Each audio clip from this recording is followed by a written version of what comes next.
A Bad Case of Stripes by David Shannon. Camilla Cream loved lima beans, but she never ate them. All of her friends hated lima beans, and she wanted to fit in. Camilla was always worried about what other people thought of her. Today, she was fretting even more than usual. It was the first day of school, and she couldn't decide what to wear. There were so many people to impress. She tried on 42 outfits, but none seemed quite right. She put on a pretty red dress and looked in the mirror. Then she screamed. Her mother ran into the room, and she screamed. Oh my heavens! You're completely covered in stripes! This was certainly true. Camilla was striped from head to toe. She looked like a rainbow. Mrs. Cream felt Camilla's forehead. Do you feel all right?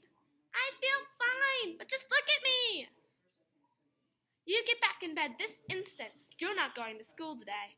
Camilla was relieved. She didn't want to miss the first day of school, but she was afraid of what the other kids would say, and she had no idea what to wear with those crazy stripes. That afternoon, Dr. Bumble came to examine Camilla. Most extraordinary.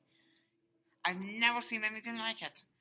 Are you having any coughing, sneezing, runny nose, aches, pains, chills, hot flashes, dizziness, drowsiness, shortness of breath, or uncontrollable twitching? No, I feel fine. Well then, I don't see any reason why she shouldn't go to school tomorrow. Here's some ointment that should help clear up those stripes in a few days if it doesn't. You know where to reach me. And off he went.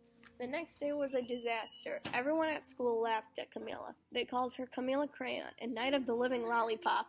She tried her best to act as if everything were normal, but when the class said the Pledge of Allegiance, her stripes turned red, white, and blue, and she broke out into stars.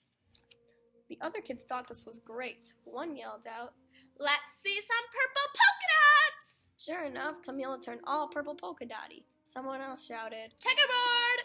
And out came a pattern of squares covered on her skin. Soon everyone was calling out different shapes and colors, and poor Camilla was changing faster than you can change channels on a TV. That night, Mr. Harms, the school principal, called. I'm sorry, Mrs. Cream. I'm going to have to ask you to keep Camilla home from school. She's just too much of a distraction, and I've been getting calls from other parents. They're afraid that the stripes might be contagious. Camilla was so embarrassed. She couldn't believe that 2 days ago everyone liked her. Now nobody wanted to be in the same room with her. Her father tried to make her feel better. Is there anything I can get you, sweetheart? No, thank you. What she really wanted was a nice plate of lima beans, but she had been laughed at enough for one day. Well, yes, I see. Dr. Bumble mumbled when Mr. Cream phoned the next day. I think I'd better bring in the specialists all the way right over. About an hour later, Dr. Bumble arrived with 4 people in long white coats. He introduced them to the Creams. This is Dr. Grubb, Dr. Sponge, Dr. Cricket, and Dr. Young. Then the specialists went to work on Camille. They squeezed and jabbed, tapped and tested. It was very uncomfortable. Well, it's not the mumps. Or the measles. Definitely not chickenpox. Or sunburn. Try these. They each handed her a bottle filled with different colored pills. Take one of each before bed. Then they filed out the front door, followed by Dr. Bumble. That night, Camilla took her medicine. It was awful. When she woke up the next morning, she did feel different, but when she got dressed, her clothes didn't fit right. She looked in the mirror, and there, staring back at her, was a giant multicolored pill with her face on it. Dr. Bumble rushed over as soon as Mrs. Cream called. But this time, instead of the specialists, he brought the experts. Dr. Gord and Mr. Mellon were the finest scientific minds in the land. Once again, Camilla was poked and prodded, looked at and listened to. The experts wrote down lots of numbers. Then they huddled together and whispered. It might be a virus. Suddenly, fuzzy little virus balls appeared all over Camilla. Or it could be some form of bacteria. Out popped squiggly little bacteria tails. Or it could be fungus. Instantly, Camilla was covered with different colored fungus blotches. The experts looked at Camilla, then at each other. We need to go over these numbers again, back at the lab. We'll call you when we know something. But the experts didn't have a clue, much less a cure. By now, the TV news had found out about Camilla. Reporters from every channel were outside her house telling the story of the bizarre case of the incredible changing kid. Soon a huge crowd was camped out on the front lawn. The creams were swamped with all kinds of remedies from psychologists, allergists, herbalists, nutritionists, psychics, an old medicine man, a guru, and even a veterinarian.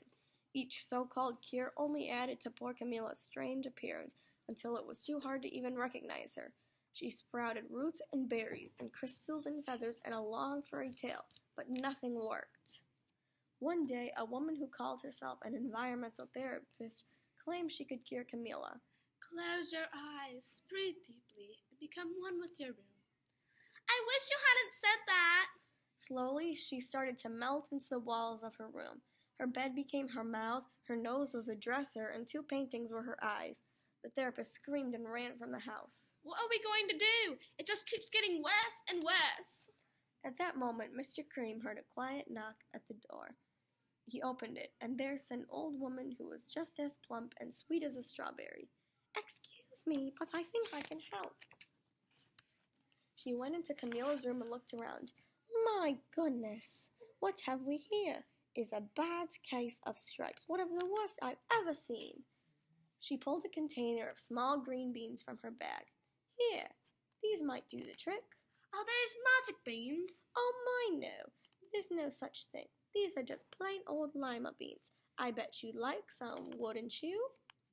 Camilla wanted a big heaping plate full of lima beans, more than just about anything, but she was still afraid to admit it. Yuck! No one likes lima beans, especially me. "Oh dear, I guess I was wrong about you." She put the lima beans back in her bag and started towards the door. Camilla watched the old woman walk away. Those beans would taste so good, and being laughed at for eating them was nothing compared to what she'd been going through. She finally couldn't stand it. Wait! The truth is, I really love lima beans. "I thought so." She took a handful of beans and popped them into Camilla's mouth. Mmm. Suddenly, the branches, feathers, and squiggly tails began to disappear. Then the whole room swirled around. When it stopped, there stood Camilla, and everything was back to normal. I'm cured! "Yes, I knew the real you was in there somewhere." She patted Camilla on the head, then she went outside and vanished into the crowd. Afterward, Camilla wasn't quite the same. Some of the kids at school still said she was weird, but she didn't care a bit. She ate all the lima beans she wanted, and she never had a touch of stripes again.